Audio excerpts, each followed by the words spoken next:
Hi guys, welcome to another episode of the Iraqi Nutrition Podcast. I'm your host Juma Iraqi, and today I've had James Krieger with me again, and we've done a previous podcast on insulin and carbohydrates, but today we're going to talk about anthropometry. Bit of a mouthful, that word, so I had to do some practice in advance since we don't actually say that in Norwegian. So James, hi, how are you doing today? Good. Thanks for having me again. Thank you so much for agreeing to do this podcast. So before we start, for people that haven't watched our previous podcast, could you please give us an introduction about yourself? Yeah, I'm a professional in the fitness industry. I've published a number of studies in the field of exercise and nutrition.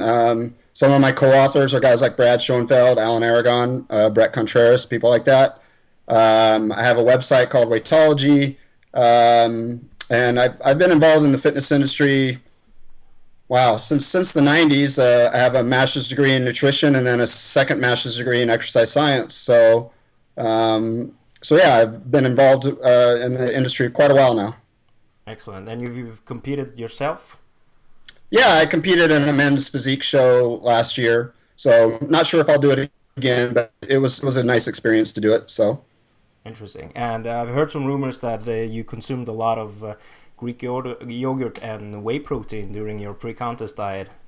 yeah, yeah, Yeah. yeah. I consumed a lot of that stuff, and despite all the insulin released from those foods, I still got pretty lean. So Yeah, exactly.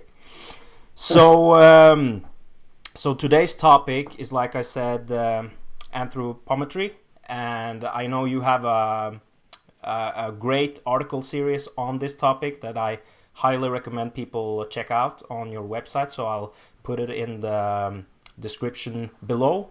Some information for you guys. This podcast is available on YouTube, but if you prefer to listen to it, you can find it on iTunes as well.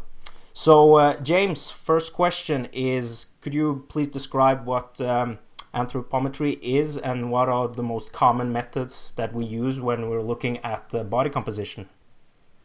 yeah, it's just, I mean, they're just tests to estimate what your body composition is. And there's quite a few of them. Bioelectrical impedance, or BIA, is one. It's one of the more common ones, I think, that people use. You know, for example, there's the Tanita scales. Those are an example of BIA. Hydrostatic weighing, or underwater weighing, is another technique.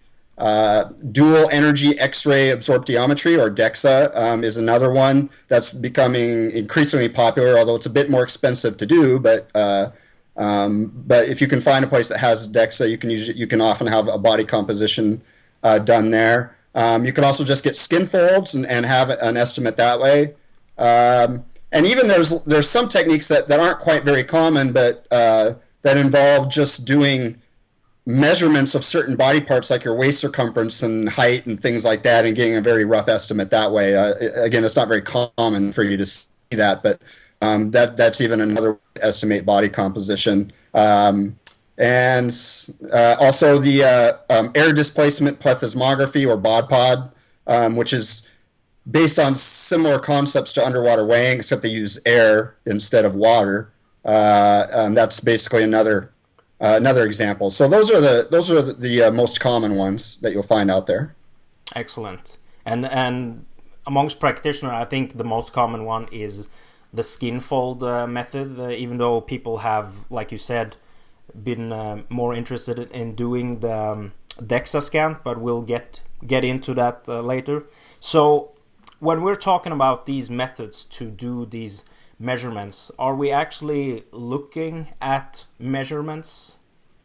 No. So, and that's something people need to understand. When you have your body composition tested, it is really just giving you an estimate of what it is based on measuring other properties or other variables that correlate with body fat. So, for example, skin folds, for example, you're not actually measuring your body fat. You're basically measuring the thickness of a skin fold at different sites of your body, and then you're estimating from, when you sum those skin folds, and then you plug them into an equation, you're basically just getting an estimate of where your body composition probably is. Dual energy X-ray absorptiometry, or DEXA, basically assesses the way your tissues absorbed different X-rays at different frequencies, and then gives an estimate of body composition that way. But none of the techniques are actually measuring body fat. I mean, the only way to actually measure body fat is to basically, if you were to die and you were to cut off all your fat and weigh it, that's the only way you could actually directly measure your body fat. So all the techniques are estimates, and they have a certain error associated with them, and they're all pretty rough estimates. I think a lot rougher than what people might realize. Yeah. So exactly. I don't think people would sacrifice that to get their exact body fat percentage. But another thing is, when we're talking about skin fold, is there some equations that seem to be more accurate than others? So for skin folds, it depends. You'd have to. There's different equations, and some equations are better depending on the population you come from. So whether you're African American or whether you're Caucasian or things like that, there's different equations that tend to do a little bit better. So I couldn't tell you off the top of my head which equations are best for which people, but still, they're all rough estimates. Probably the most common equation you'll see out there is called the Jackson-Pollock equation. That's one very common one.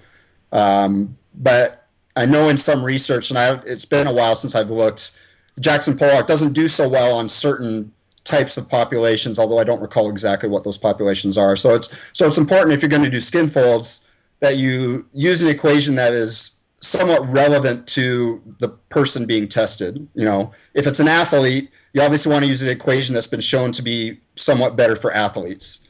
Yeah. So it's basically the same when you do when you're measuring your basal metabolic rate or your resting metabolic rate. You see some equations are better for athletes compared to normal. Yeah. Like, for example, Cunningham has shown to be better for highly elite people that are pretty lean compared to Mifflin, for example. Yeah. So what seems to be, when we're talking about these measurement techniques, what seems to be the most reliable method to use? So it depends on whether you're number one, whether you're talking about individual people or group data. Most of the techniques are reasonably good for group data, and when you look at scientific studies, that they're looking at groups of people, right? And so the errors in the individuals tend to kind of cancel each other out for the most part. I mean, there's still error there, but it tends to reduce the error when you look at groups. Now, if you're looking at individuals, then the errors get a lot bigger, and the techniques vary in terms of the accuracy of their estimates on an individual basis. I will say the worst on an individual basis is probably bioelectrical impedance, or BIA. That's by far the worst. The best, and it also depends, when I say the best, it depends on the best for looking at a snapshot in time or the best for tracking changes over time, because some techniques aren't too bad for looking at a snapshot in time, but they don't do so well if you're trying to track change over time in the same person. I would say underwater weighing or hydrostatic weighing still does pretty well on an individual basis, and also for tracking change over the time. DEXA isn't too bad either. I think the error rates between DEXA and hydrostatic weighing are somewhat similar. And actually, skin folds aren't too bad if you make sure you have the same person doing the skin folds under the same conditions over time. Skin folds are actually they're not that great in terms of the accuracy of the actual number, but as far as for estimating the change over time, they aren't too bad, really. So that's why I say with skin folds, I wouldn't even worry about what the projected body fat percentage is. Just look at, hey, are the skin fold measurements going down? I mean, that's really all you got to care about, right? Yeah. As the number of millimeters going down, then you're losing fat. So Yeah. you don't really need to worry about what the estimated body fat percentage is because that's going to be likely off anyway. Yeah, exactly. So, And I so yeah, think, so I'd say for tracking change over time, skin folds, DEXA, hydro are probably going to be your three best. They're probably all going to have somewhat similar error rates, I would say. Um, and I just want people to keep in mind the error rates are bigger than what you might think. I mean, on an individual basis, you're talking if it tests you at 10%, you could be as low as 7 or as high as 13. So there's a pretty big range there. yeah. So But what about cost prices? Like, for example, skin folds, you buy it once and you don't really have any expenses on it later on. yeah. But what about hydrostatic weighing, and if you want to do the DEXA scan, what are we talking about in prices? Well, I know I know here, I don't know what it might be in Norway, but I know here in the United States in US dollars, if I want to have a DEXA scan done, it'll run me probably a good $100 to $150 to have a DEXA scan done. If I want to get hydrostatic weighing done, there's actually a kind of a mobile truck that goes around to different gyms in my city, and he charges I think around $40 to be underwater weighed. Oh, really? So I'd say underwater weighing, yeah, you're probably looking at $40 to $50 in US dollars. And then, but yeah, things like skin folds, yeah, you get the calipers once and, it's just a one-time cost. Same thing. Now, with bioelectrical impedance is kind of similar. I mean, a lot of people might buy a Tanita scale or something like that, and you stand on the scale that way. So that's pretty cheap too.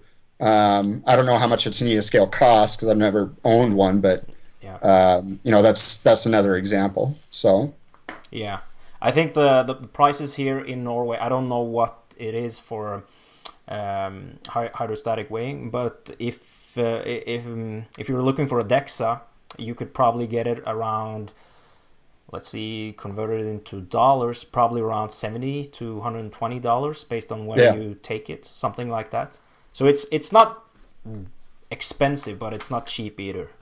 yeah, But when we're talking about, you mentioned getting the same person, if you're going to do skin fold measurements, get the same person to do it each time, because I don't think people actually realize that how much the numbers can actually change if you just move where you yeah, measured just a couple of centimeters. Even if yeah, you just move it 2 centimeters, you will get the wrong measurement. And I know that if you really want to get someone that's really good at it, you should get someone that has an ISAC certification where they actually show you the proper method. I think they actually measure out for each time where they're going to do the measurements, and they do yeah, it if you do the seven side Jackson Pollock, you do it 3 rounds and then you do the average of them, so you do all the 7 sides, do them again and do them again, because I think they said that if you do it in the same place 3 times, the skin won't retract, so you can get some errors there as well. But yeah. that makes it a lot more time consuming to do it in that way, but probably will be more accurate to do it. Is there any difference in, like, for example, if you want to purchase a skin fold caliber in regards to the quality that you can get out there? Oh, are you asking about like the quality of the actual measuring the caliper? Yeah, the Is that, caliper, yeah. that's a good question. I haven't used calipers in a long time, so um, I would think there might be, but that's one. Again, it's been so long since I've even used calipers that I'm not.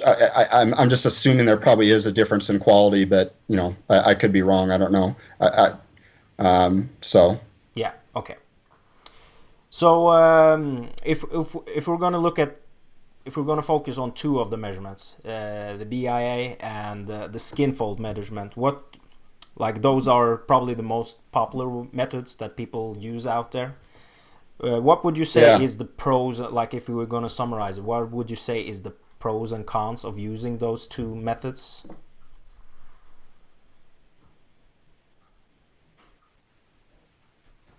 Well, for BIA, those are the convenience. I mean, all you got to do is step on a scale or hold a device, and you plug in some numbers, and it spits out the number, and it's super quick and it's easy.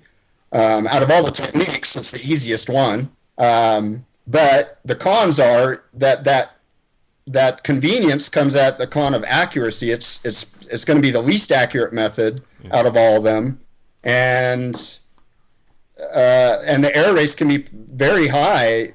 I can give you one example. I mean, there's one study on bodybuilders where they compared different techniques, and the BIA actually had a larger error rate than just plain body mass index did, as far as estimating body fat. I mean, it was like a plus or minus 8% or something like that, and 10% on an individual level. I mean, it was just huge error rate. And I know too from personal experience. I used to work in a weight management clinic for Microsoft employees, and we used BIA on the clients, and there were times where we would test the clients, and these clients had obviously lost body fat. I mean, they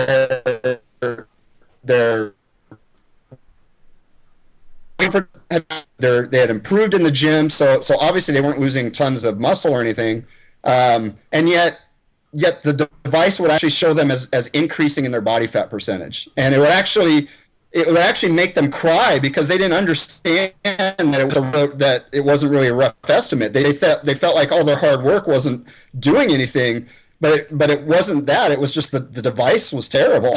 Yeah. So those are the big cons of BIA. Skin folds, obviously not convenient. You need someone else who's skilled. But the pros are it's definitely better for tracking time. Like I said, if the skin fold measurements are going down, then you're losing body fat. And again, and another pro is it's pretty inexpensive. So I would say that would be a pro of skin folds. And it's definitely going to have in BIAs, especially for tracking change over time. So the last question in this podcast, DEXA is often mentioned as the gold standard when it comes to body composition, even though it's actually not made to measure, like originally it wasn't made to measure body composition. So what type of limitations are we looking at when we're using the DEXA scan on an individual level compared to when you're using it in a group setting, like in a study, for example? I'd say you really have some of the same limitations with DEXA that you have with other techniques. One main limitation that really is a problem with all the techniques is the hydration of fat-free mass, or the water content of fat-free mass. DEXA, just like the other techniques, makes certain assumptions about the water content of fat-free mass. And the problem with that is that when you lose or gain weight, the hydration level of your fat-free mass actually changes. That's been shown in research, it actually changes, which throws off some of the assumptions of the techniques. So I could use a perfect example of DEXA, and I know Stu Phillips has mentioned this before as well. I could totally carb deplete and dehydrate myself and get a DEXA scan, and then totally carb load and totally drink a bunch of water and hydrate myself, and I could show a huge increase in fat-free mass in DEXA. And a lot of people don't, what people don't understand is that,